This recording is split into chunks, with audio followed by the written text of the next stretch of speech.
నమస్తే, welcome to #you. నేను మీ Rajesh. So ఇప్పుడు ఆంధ్రప్రదేశ్ రాష్ట్ర రాజకీయాలు మొత్తం అంతా కూడా ఋషికొండ అక్కడ కట్టినటువంటి ఆ ప్యాలెస్ చుట్టూ తిరుగుతూ ఉంది. సో జగన్మోహన్ రెడ్డి ప్రతిష్టాత్మకంగా అక్కడ ఋషికొండలో ఆ ప్యాలెస్ నిర్మించారు. కానీ ఏం చేద్దామని నిర్మించారు, ఏం చేశారో కూడా తెలియనటువంటి పరిస్థితి. ఇప్పుడున్నటువంటి ప్రభుత్వానికి దాన్ని ఏ విధంగా వాడుకోవాలి, అంత లగ్జూరియస్ ప్యాలెస్ అనేది అర్థం కానటువంటి పరిస్థితి. ఆఖరికి వైజాగ్లో దాన్ని ఏం చేయాలి అనేది నిజంగా కూడా ఒక పెద్ద ప్రశ్న ఇవాళ కూటమి నాయకుల ముందుంది. సో ఇటువంటి సందర్భాల్లో అంతకుముందు ప్రభుత్వంలోకి వచ్చిన తర్వాత చంద్రబాబు గారు కూడా వెళ్ళి అక్కడంతా ఋషికొండ ప్యాలెస్ని ప్రజలకు చూపించారు. అక్కడ ఉన్నటువంటి గంటా శ్రీనివాస్ ఎమ్మెల్యే ఆయన కూడా వెళ్ళారు. ఇప్పుడు తాజాగా పవన్ కళ్యాణ్ వంతు వచ్చింది, ఆయన కూడా వెళ్ళారు. ఇప్పటికే అంత ప్రతిష్టాత్మకంగా కట్టినటువంటి ఋషికొండ ప్యాలెస్ కూడా పెచ్చులూడి పైనుంచి పడిపోతున్నటువంటి నేపథ్యంలో అక్కడ వ్యవహారాన్ని అంతా కూడా అక్కడ ఉన్నటువంటి అధికారులంతా కూడా డిప్యూటీ సీఎం పవన్ కళ్యాణ్ చూపించారు. సో ఇటువంటి సందర్భాల్లో అంత భారీగా కోట్లు పెట్టి పెద్ద ఎత్తున ప్రజాధనాన్ని వ్యర్థంగా అయిపోయింది అనేది ఒక అభిప్రాయం. సో ఇప్పుడు ఖచ్చితంగా ఆంధ్రప్రదేశ్లో ఋషికొండ ప్యాలెస్ ఒక గుదిబండగా మారింది అనేది చాలామంది అనుకుంటున్నటువంటి మాట. సో నిజంగానే అసలు ఋషికొండ ప్యాలెస్ చుట్టూ రాజకీయాలు ఏ విధంగా తిరుగుతూ ఉన్నాయి, మరి ఎందుకు జగన్మోహన్ రెడ్డి కట్టారు, ఇప్పుడు నిజంగానే గుదిబండగా మారిందా మాట్లాడదాం. మనతో పాటు విశ్లేషకులు దాసరి విజ్ఞాన్ జాయిన్ అవుతున్నారు, మాట్లాడదాం. విజ్ఞాన్ గారు నమస్తే. నమస్తే. ఇప్పుడు జగన్మోహన్ రెడ్డి ఏ ఉద్దేశంతో అంత పెద్ద ప్యాలెస్ ఋషికొండలో కట్టారో తెలియదు. ఇప్పుడు కూటమి ప్రభుత్వానికి ఏమో ఏం చేయాలో అర్థం కావట్లేదు. ఇప్పుడు పవన్ కళ్యాణ్ గారి వంతు వచ్చింది, ఆయన కూడా వెళ్ళారు, అధికారులు చూపించారు. సో నిజంగానే ఒక రకంగా చెప్పాలంటే గుదిబండగా మారింది. ఏంటి ఇప్పుడు దాన్ని ఏం చేయాలని, లేకుంటే దాని ఉద్దేశం ఏంటి, అసలు ఏంటి అక్కడ రాజకీయాలను ఋషికొండ ప్యాలెస్ చుట్టూ తిరుగుతూ ఉన్నాయి? ఫస్ట్ సింపుల్గా బిజినెస్ ప్రోపగండా చూద్దాం. మనం హైదరాబాద్తో పోల్చుకుందాం కాసేపు. మనకి లగ్జరియస్గా ఫలక్నుమా ప్యాలెస్ ఉంది. నెక్స్ట్ అలాగే tourism place Nizam palace, Chowmahalla palace, Golconda ప్యాలెస్లు, తారామతి బారదారి ఇవన్నీ ఉన్నాయి. హిస్టారికల్ ప్రాపర్టీతో ఎందుకు పోలుస్తున్నానంటే ఫస్ట్ మనకి బిజినెస్ స్కేల్ అర్థం కావాలి. ఫలక్నుమా ప్యాలెస్లో మనకేంటి, ఇప్పుడు మనకి నోవోటెల్ కన్నా, పార్క్ హయత్ కన్నా, తాజ్ కృష్ణ, తాజ్ బంజారా కన్నా లగ్జరీ. ఇక్కడ ఫంక్షన్ చేసుకునే కంటే అక్కడ చేసుకుంటే ఒక మెమరీ ప్లేస్ లగ్జరీ. దాని మెయింటెనెన్స్ కూడా అలాగే ఉంటుంది. ఇక్కడ మేనేజర్కి అక్కడ మేనేజర్ శాలరీస్ డిఫరెంట్, ఇక్కడ షెఫ్కి అక్కడ షెఫ్కి శాలరీస్ డిఫరెంట్. ఆ రేంజ్లో ఉంటుంది. నెక్స్ట్ అన్నీ ఎక్కువే. ఇప్పుడు నెలకి మెయింటెనెన్స్, పవర్ బిల్స్ కూడా ఎక్కువే, అన్నీ ఎక్కువే. ఇప్పుడు ఫర్ ఎగ్జాంపుల్ నోటల్ కంటే కూడా ఎక్కువే. అది ఒక నెలకి దాని రెవెన్యూ ఫర్ ఎగ్జాంపుల్ రూమ్స్, కొన్ని రూములు ఉన్నాయి, అది విడిది కోసమే ఏర్పాటు చేశారు. ఆ రూములు, హాల్స్, అవి ఇవి, ఫుడ్ అన్నీ అమ్ముకోగా ఫర్ ఎగ్జాంపుల్ నెలకు వాళ్ళకి 10 కోట్ల ఆదాయం వచ్చిందనుకో, 10 కోట్ల ఖర్చులు ఉన్నాయనుకో, వీళ్ళ శాలరీలు అన్నీ కలిపి మెయింటెనెన్స్ కలిపి బ్రేక్ ఈవెన్ అవుతుంది. లేదు 15 కోట్లు వచ్చిందంటే లాభాల్లో ఉంటుంది. అయితే బ్రేక్ ఈవెన్ లేదా లాభాల్లో ఉంటే కానీ అది బతకదు. నెక్స్ట్ ఎంత కాదనుకున్నా అది మన హెరిటేజ్ ప్రాపర్టీ. కానీ దాన్ని ప్రైవేట్కి ఇచ్చేసారు కదా, మెయింటెనెన్స్ ఆర్గనైజేషన్ ఇచ్చిన ప్రైవేట్ తాజ్ గ్రూప్ నడుపుతుంది అనుకుంటున్నాను. ప్రైవేట్కి ఇచ్చినా కూడా నేను రెవెన్యూ ప్రాసెస్ ఇదే కదా, అలా ఉంటే కానీ వాళ్ళు బతకాలి, ప్రైవేట్ వాడైనా బతకాలి కదా. ఇప్పుడు ఇటు చూసుకుందాం మనం. ఈ హెరిటేజ్ ప్రాపర్టీలు ఏంటి, శత్రువుల ప్రాపర్టీలు కాబట్టి గవర్నమెంట్ హ్యాండ్ ఓవర్లో ఉంటుంది. దాన్ని మనం ఏం చేస్తున్నామంటే మామూలుగా మన మ్యూజియంలో అవి ఇవి ఏర్పాటు చేసి నడుపుతున్నాం, లేదా ఆన్ విజిట్ టికెట్లు అమ్ముకుంటున్నాం, ఫోటోగ్రఫీ వాటికి వీటికి, షూటింగ్లకి ఇచ్చుకుంటాం. లేదు అంటే ఈ రెవెన్యూలు వస్తూ ఉంటాయి. ఇప్పుడు ఇక్కడ నేను చెప్పిన 2 ప్రాపర్టీలో మనకి కన్స్ట్రక్షన్ కాస్ట్ అనేది లేదు. ఎవడో ప్రైవేట్ వాడు ఎప్పుడు కొన్నాడో ఏంటో మరి వాళ్ళది తర్వాత సంగతి. ఇప్పుడైతే మంచిగానే నడుస్తున్నాయి. కానీ అప్పట్లో రాజుల కాలం కట్టినవే కదా, ఏదో ప్రాపర్టీ కదా, హెరిటేజ్ ప్రాపర్టీ కొద్ది గొప్పకే అమ్మి ఉంటారు. కానీ మెయింటెనెన్స్ చేసుకొని కొంచెం చిన్న చిన్న రిపేర్లు అవి చేసుకుంటే సరిపోతుంది. 500 కోట్లు అయితే అవ్వలే.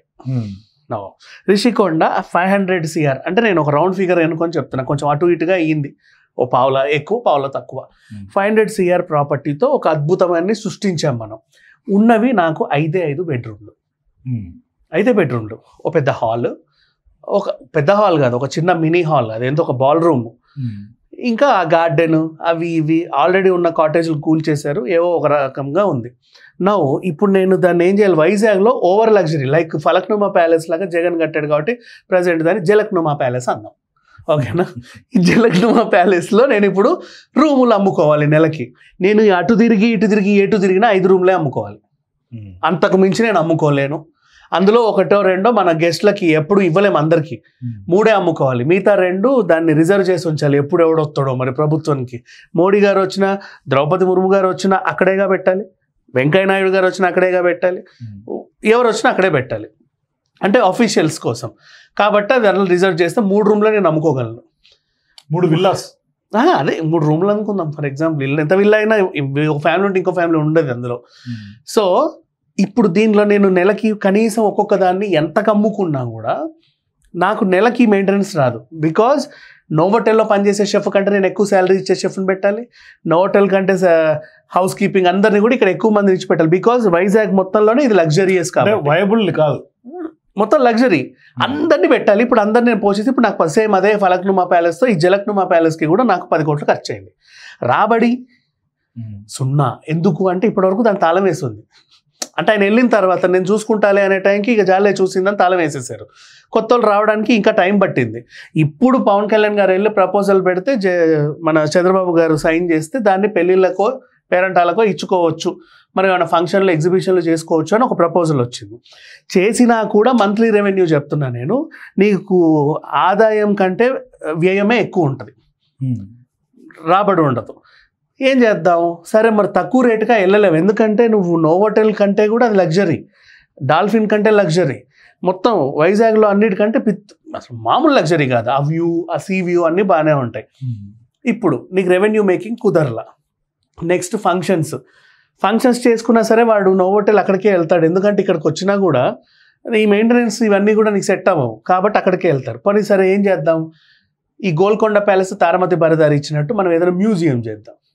మ్యూజియం చేస్తే ఇప్పుడు నువ్వు పెట్టిన ఖర్చు అంత ఏంటో తెలుసా? 500 కోట్లలో ఒక్కొక్క చెట్టు కాస్ట్ 2 లక్షలు అండి. ఎక్కడి నుంచో తెచ్చి పెట్టారు, డిఫరెంట్ చెట్లు, డిఫరెంట్ రాళ్ళు, గార్డెనింగ్, డిఫరెంట్ మార్బుల్స్, డిఫరెంట్ ఏవేవేవో తెచ్చి మొత్తం అంతా లగ్జరీగా పెట్టేసావు. ఆ లైట్లు కూడా ఎక్కడి నుంచో తెచ్చారంట, వీధి లైట్లు, ఆ కళాఖండాలు. నువ్వు ఇప్పుడు టూరిజంకి ఇచ్చాను అనుకో, గోల్కొండకి 300 రూపీస్ టికెట్ పెట్టుకొని వెళ్ళేవాడు ఏం చేస్తాడు? మళ్ళీ ఎప్పుడు వస్తామో అని చెప్పేసి ఆ రాయి మీద రాణి వెడ్స్ రఘు అని రాసుకొని వస్తాడు, లేదా చెట్టుకో చెక్కుతాడు. ఇట్లా ఈ 2 లక్షల రూపాయలకి రాణి వెడ్స్ రఘు అని చెక్కాడు అనుకో, ఆ చెట్టు 2 ఏళ్ళకి చెదలు పట్టుద్ది, 3వ ఏళ్ళకి చచ్చిపోతుంది.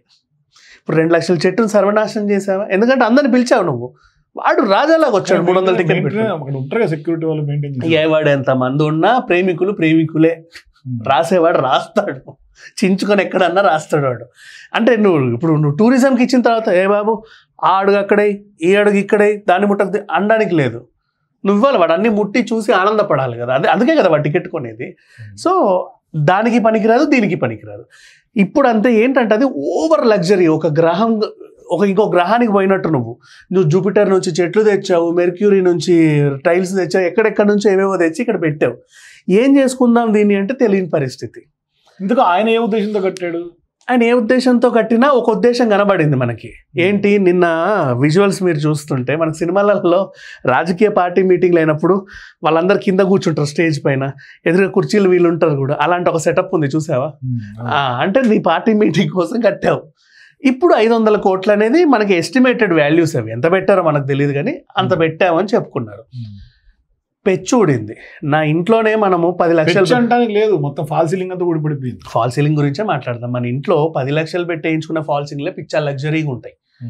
ఒకప్పుడు గవర్నమెంట్ 10 లక్షలు పెట్టి ఫాల్ సీలింగ్ 10 లక్షలు అవ్వదులేండి. నేను లగ్జరీ చెప్తున్నా, 10 లక్షలు పెట్టి లగ్జరీ పోయినా ప్లాస్టర్ ఆఫ్ ప్యారిస్ వాడాలి, అంతే వాడాలి. కొత్త మీటర్లు అయ్యో ఈ మధ్య వీ బోర్డు వచ్చింది, ఆ బోర్డు ఫైర్, దాని లోపల లైట్లు, షైన్లు, జిగిళ్ళు అండ్ డిఫరెంట్ ఫ్యాన్ సెటప్, అవి ఇవి, అందులోనే సెంట్రల్ ఏసీ. ఇప్పుడు అయిందిగా 10 లక్షలు.